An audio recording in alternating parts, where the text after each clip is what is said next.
So let's talk a little bit about what I'm a company and I'm looking for a great CIO. How can you help me there, Gary?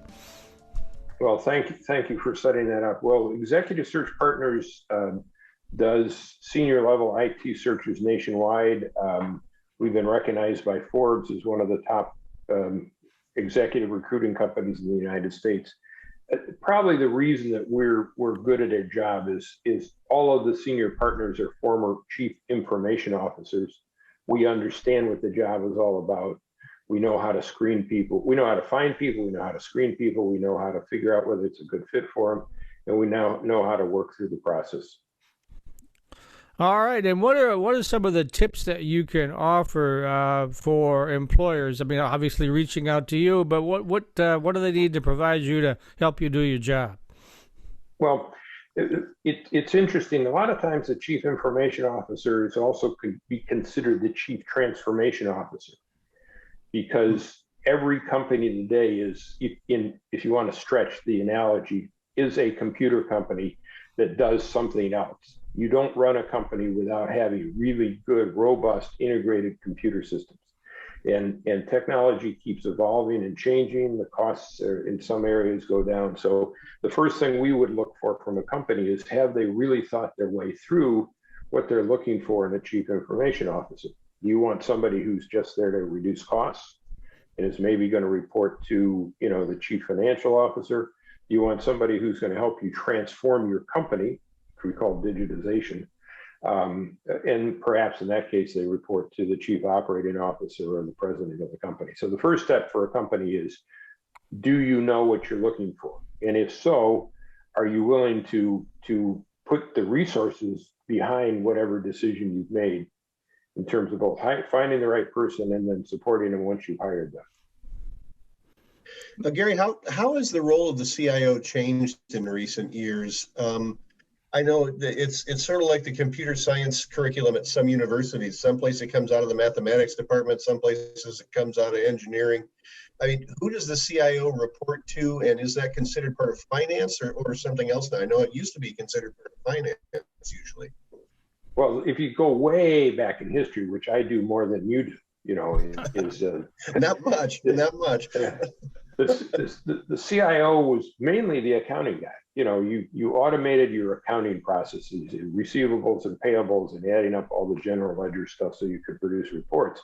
And then people started using that same power to get into manufacturing, and so it evolved from there. And now we're really big into the most advanced companies are embedding technology in their products that link to the computer systems for the corporation, and maybe link to other computers. The best example I can think of personally is Tesla. When you think about the Tesla automobile, back in 2012, they were doing over-the-air software updates on a regular basis. And even today, there are not that many car companies that really do the same level of integration that Tesla does. Well, think about any product that Whirlpool, all right? Microwaves, refrigerators, Samsung is doing this. You can press a button and you can put it on your shopping list, and if you press the right shopping list button, I think you can order directly and have it delivered through Instacart or shipped. Things have evolved. So if you're looking for who they should report to, it used to be the chief financial officer because it was primarily focused on financial systems and costs of those systems. Now it should be reporting to maybe the chief marketing officer or the president of the company, because of the opportunities to improve how you attract and retain customers and improve the efficiencies in your company. Now, I know that you don't really need more resumes, because we've had this conversation before, and you get about 1,000 for every job opening. But, if somebody really wants to make their resume rise to the top of the stack, what kind of advice would you give them? Well, I thank you for asking that question. One of the things we do with many of the candidates we talk to that may or may not be a fit for a position, we're constantly talking to people and offering advice without charging them. It's a way to build our network and to give back the expertise that we have. We have on our website, which is www.execsearchpartners.com, a document called 12 Steps for a Highly Successful Job Search. And I highly recommend if somebody's doing a job search, that they look at that and follow those steps. Well, I can't guarantee they'll get a job. It significantly increases the chance that they will. Matthew? Okay, so tell me a little bit about how your search processes have changed over the years. Because I know it's not the same as it used to be in terms of, people just sending in a resume, getting an interview, that kind of thing. Yeah, well, it used to be that our claim to fame was we had a better network than anybody else, and we knew more people, and we did. And we still may be able to make that claim, but we can't beat LinkedIn. That's the world's best database of candidates, and they offer a number of tools for us to be able to use to find good people. So we, of course, still use our network. We still keep track of everybody we've interviewed and all the notes that we've taken on them. We doing a job search right now for the head of IT for a small company in the Rochester area, and I've gone back to my database of people to start with. But so the first thing that's changed in the recruiting world is the existence of LinkedIn for a database of candidates. The second thing that's happened that's really significant is the number of people who are posting jobs on places like LinkedIn and ZipRecruiter and Indeed and Glassdoor and others, Monster, et cetera. Except I don't like Monster, but that's just a side issue.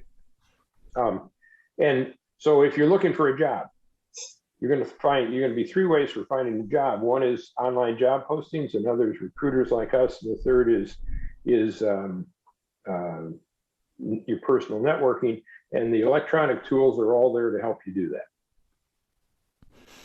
All right, well, we're coming towards the end of the segments. Let's get that information out again on how folks can reach you on your website, telephone, email, whatever you'd like to share. Well, two things. One, if they're looking to see what kind of jobs we have posted, you could go to LinkedIn or ZipRecruiter and you can see the jobs that we've got posted. You can find our website at www.execsearchpartners.com. If you're looking for us to help you find a senior level candidate, that's probably the best way to get hold of us. If you're a candidate looking for a position, I strongly recommend that you download that document called 12 Steps for a Highly Successful Job Search. It's a really, really valuable document. All right, and should they also send you an email or not? You can, sure. And the email is G. Erickson. Thank you for reminding me of that. G. Erickson, ERICKSON, at execsearchpartners.com. And that's EXEC, searchpartners.com. Traditional four-year students love Lawrence Technological University's thriving campus life. But LTU has always met non-traditional students' needs too. Lawrence Tech offers over 100 degree and certificate programs that can get adult students started or back on track. And most of our classes are conveniently offered evenings at our beautiful Southfield campus or online, so you can balance your social, family, and work life even while you power up your career. Lawrence Tech, where Blue Devils dare.